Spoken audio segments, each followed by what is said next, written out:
কোরআন আমাদেরকে বলছে লা তাগলু ফি দীনিকুম, তোমরা দিনের ব্যাপারে বাড়াবাড়ি করো না। দিন পালনের ক্ষেত্রে কিভাবে বাড়াবাড়ি হয়? যেমন একজন বলল আমি কোরআন শিখতে চাই, আমি বললাম চমৎকার, খুবই খুশি যে তুমি কোরআন শিখতে চাইছো। সে বলল না, আমি দিনরাত 24 ঘন্টা কোরআন পড়তে চাই।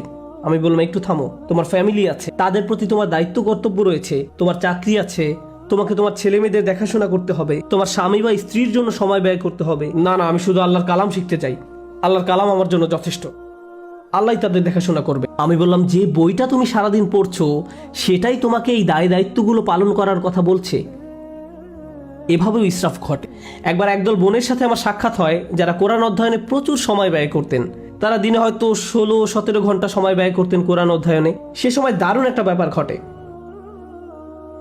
আমি তাদের উদ্দেশ্যে বক্তব্য দেওয়ার পূর্বে তাদের গ্রুপের একজনের মেয়ে এসে আমার সাথে দেখা করে। সে বলে, আপনি এখন এই গ্রুপের উদ্দেশ্যে বক্তব্য দিবেন? আমার আম্মু এই দলের সদস্য, আপনি কি একটু তাদের থামতে বলবেন? আমি বললাম কি? সে বলল, কারণ আমি আমার আম্মুকে খুব মিস করি, তার সাথে আমার খুবই কম দেখা হয়। তিনি সব সময় পড়ালেখা করেন, বাসায় থাকলেও তার কানে হেডফোন থাকে এবং বলেন আমাকে ডিস্টার্ব করো না। তিনি কোরআনের শব্দ পড়ায়, ব্যাখ্যা পড়ায় সব সময় ব্যস্ত থাকেন।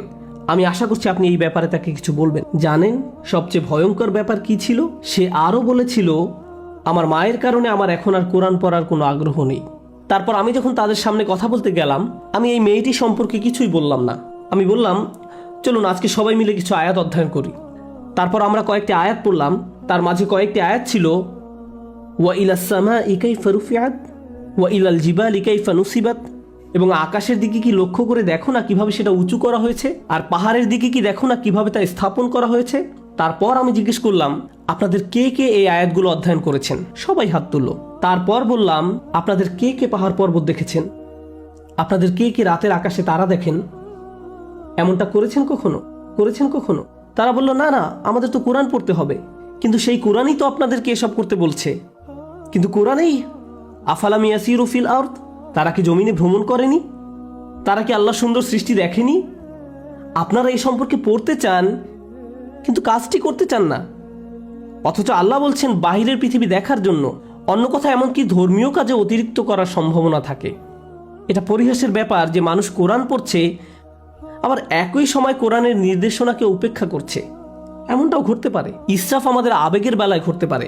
আমি সক্রিয় আবেগ, রাগের ব্যাপারে আগে কথা বলেছিলাম। ইসরাফ কিন্তু নিষ্ক্রিয় আবেগ, যেমন চুপ থাকার ক্ষেত্রেও ঘটতে পারে। যেমন ধরুন, কেউ হয়তো আপনার প্রতি বা আপনার পরিবারের কারো প্রতি অন্যায় করেছে, তখন আপনি ভাবলেন আমার ধৈর্য ধারণ করা উচিত, চুপ থাকা উচিত।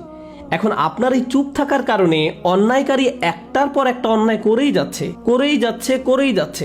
আপনি ভাবছেন আমার ধৈর্যের পরীক্ষা হচ্ছে, আমাকে আরো বেশি চুপ থাকতে হবে। আপনার এই চুপ থাকার কারণে অন্যায় করার পরিমাণ এখন আরো 10 গুণ বৃদ্ধি পেয়েছে। আপনি এখানে ইসরাফ করেছেন। আপনার চিৎকার চেঁচামেচি করার দরকার নেই। আবার ব্যাপারটা নিয়ে অজ্ঞ থাকারও কথা নয়। আপনার তো অন্তত পক্ষে সত্যটা মুখ দিয়ে বলার দরকার ছিল, কালোকে কালো বলার দরকার ছিল, যা সত্যি তা বলা উচিত ছিল। ওয়াতাওয়াসাউ বিল হক বলতে তো এটাই বোঝায় তারা একে অন্যকে সত্যের উপদেশ দেয়। বিষয়টা যেমন তাকে তেমনই বলা উচিত ছিল। যদি অন্যায় হয়ে থাকে, অন্যায় বলতে হবে, সরি মা, এটা ঠিক নয়, সরি বাবা, এটা ভুল, সরি আমার স্বামী বা স্ত্রী, তুমি ঠিক কাজ করনি। অন্যায় করলে বলতে হবে। আপনি যদি এই কাজটি না করেন, তাহলে আপনি নিজের বিরুদ্ধে ইসরাফ করলেন বা অন্য কারো বিরুদ্ধে করলেন। তাহলে দেখা যাচ্ছে স্থান, কাল, পাত্র ভেদে ইসরাফ বিভিন্নভাবে প্রকাশ পেতে পারে। আমি আপনাদের সকল ক্ষেত্রের উদাহরণ দিতে পারবো না। আপনাকে আপনার নিজের জীবনের দিকে সতর্ক দৃষ্টি ফেলতে হবে। কোথায় আমি অনেক বেশি করছি আর কোথায় আমি যথেষ্ট পরিমাণ করছি না, কোন জায়গা থেকে আমি ফোকাস কমিয়ে ফেলেছি। এমনকি ভালোবাসার ক্ষেত্রেও ইসরাফ ঘটতে পারে। আপনি কাউকে নিয়ে অতিরিক্ত মাত্রায় আচ্ছন্ন হয়ে পড়েন, অতিরিক্ত পরিমাণ ডুবে থাকেন। মা তার সন্তানের প্রতি মাত্রাতিরিক্ত আসক্ত হয়ে পড়ে। সব সময় সে তার ছেলের চিন্তায় মশগুল থাকে। কি করছে এখন, কি খেয়েছো, ভালোভাবে ঘুমিয়েছো, তুমি কি এখনো অফিসে, বাসায় আসবে কখন, বাসায় আসছো না কেন। সারাক্ষণ ছেলের চিন্তা তাকে ব্যস্ত করে রাখে। কোনো মা যদি এমনটা করে, তাহলে সে তার স্বামীর প্রতি কর্তব্য পালন করতে পারবে না। তাহলে সালাতে যেভাবে তার মনোযোগ রাখার কথা ছিল রাখতে পারবে না। তাহলে সে তার নিজের স্বাস্থ্যের যত্ন নেওয়ারও সময় পাবে না। এক্ষেত্রেও আমরা একই পরিণতি দেখতে পাচ্ছি। আপনি যখন একদিকে মাত্রাতিরিক্ত মনোযোগ দিবেন, তখন অন্য দিকগুলোর ভারসাম্য নষ্ট হবে। আর এই ভারসাম্য ঠিক রাখা সহজ ব্যাপার নয়। এজন্যই এই দোয়ার কথাগুলো আসলেই তাৎপর্যপূর্ণ। প্রথমে আমরা আল্লাহর কাছে আমাদের গুনাহ মাফের জন্য দোয়া করছি, তারপর আমরা দোয়া করছি আমাদের কাজকর্মে বাড়াবাড়িগুলো ঢেকে দেওয়ার জন্য। অন্য কথায়, যখনই আপনি কোনো কিছু মাত্রাতিরিক্ত করে ফেলছেন, নিশ্চয়ই এর ফলে অন্য কিছুর ভারসাম্য বিনষ্ট হয়ে গিয়েছে। ওয়াসাব্বিত আকদামানা, আমাদেরকে দৃঢ় পদ রাখুন, আমাদেরকে অবিচল রাখুন। সাব্বিত আকদামানা, পা সুদৃঢ় করুন। আমরা এখান থেকে কি শিখছি? ইসরাফ কি করে? ইসরাফ আপনার জীবনের ভারসাম্য নষ্ট করে ফেলে। আমরা সূরা ইউনূসের অন্য একটি আয়াত শিখেছি, ইসরাফ আমাদের জীবনে নানা রকম সমস্যা নিয়ে আসে। আর এখানে আমরা শিখছি আমাদের পা দৃঢ় থাকবে না যদি আমাদের জীবনে ইসরাফ থাকে। প্রতিবার যখন কিছু আপনি মাত্রাতিরিক্ত করছেন, জীবনের অন্য কিছু তার গতিপথ হারিয়ে ফেলতে পারে। আপনার জীবনে এখন উদ্বেগ উৎকণ্ঠা দেখা দিয়েছে, আপনি সমন্বয় অনুভব করতে পারছেন না, আপনি আপনার অন্তর দিয়ে তা উপলব্ধি করতে পারেন এবং বাইরে থেকেও সঠিক মনে হয়, কিন্তু সবকিছু যখন ভারসাম্য হারিয়ে ফেলে, ঠিকমতো ঘুমাতে পারেন না, মানসিক শান্তি হারিয়ে যায়।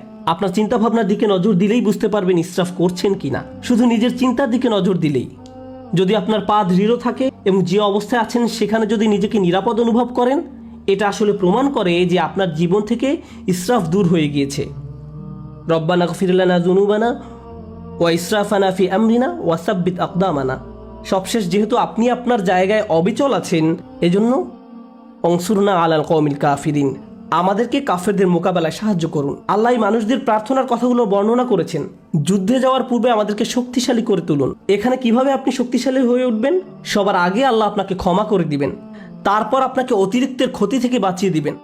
ফলশ্রুতিতে আপনি শক্তিশালী হয়ে উঠবেন। আর তাই এখন আপনি শত্রু মোকাবেলা করার জন্য প্রস্তুত। অনসুরনা আলাল কওমিল কাফিরিন। এভাবে গভীর দৃষ্টিকোণ থেকে চিন্তা করলে আমরা বুঝতে পারবো কিভাবে আমাদের জীবনে ব্যালেন্স রক্ষা করব, কিভাবে আমাদের জীবনে ভারসাম্য ফিরিয়ে আনবো। আল্লাহ আজ্জা ওয়া জাল্লা ইসরাফ সম্পর্কে জিজ্ঞাসা করবেন। আপনাদের কেউ কেউ নিজের ছেলে মেয়েদের ভালোবাসার ক্ষেত্রেও ইসরাফ করেন। আপনি একজনের চেয়ে অন্যজনের প্রতি বেশি ভালোবাসা দেখান। এমনকি আপনি যদি খারাপ ব্যবহার নাও করেন, একজন কাছে আসলে তাকে আদর করে জড়িয়ে ধরেন, চুমু খান, আর অন্যজন কাছে আসলে তাকে দূর থেকে আসসালামু আলাইকুম, তাকে কাছে টেনে নেন না। আপনি তার সাথে খারাপ আচরণ করেননি, কিন্তু তবু এটি ইসরাফ।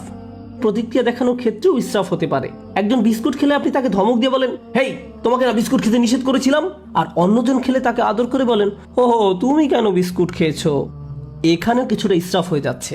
আপনার এমন আচরণ ভবিষ্যতে দুইজনের মাঝে সমস্যা তৈরি করবে। সে আপনার প্রতি ক্রুদ্ধ হবে না, সে রাগ দেখাবে তার ভাইয়ের প্রতি। তারপর আপনি ভাবেন, তারা এভাবে মারামারি করে কেন? তারা পরস্পর মারামারি করছে আপনার ইসরাফের কারণে। আপনি এটা তৈরি করেছেন, আপনি এই সমস্যা তৈরি করেছেন। সুতরাং আমি এবং আপনি যেভাবে চলাফেরা করি, যেভাবে মানুষের সাথে আচার ব্যবহার করি, অন্যদের সাথে আবেগের দিক থেকে যেভাবে আচরণ করি, আমাদের মনের অবস্থা কেমন থাকে, এই সবগুলো বিষয় পুনরায় পরীক্ষা করে দেখতে হবে, যেন আমরা ইসরাফ করা মানুষে পরিণত না হই। কারণ আল্লাহ সুবহানাহু ওয়া তাআলা ইসরাফ করা মানুষদেরকে ভালোবাসেন না। এজন্যই আল্লাহ বলছেন, লা তুতিউ আমরাল মুসরিফিন, যারা সীমার অতিরিক্ত করে তাদের সিদ্ধান্তের অনুসরণ করো না। আমরা দোয়া করি আল্লাহ যেন আমাদের সব ধরনের ইসরাফ থেকে দূরে রাখেন এবং আমাদের জীবনের কোন কোন ক্ষেত্রে আমরা ইসরাফ করছি তা যেন শনাক্ত করার তৌফিক দান করেন এবং এর ফলে যেন আমরা একটি ভারসাম্যপূর্ণ জীবনযাপন করতে পারি।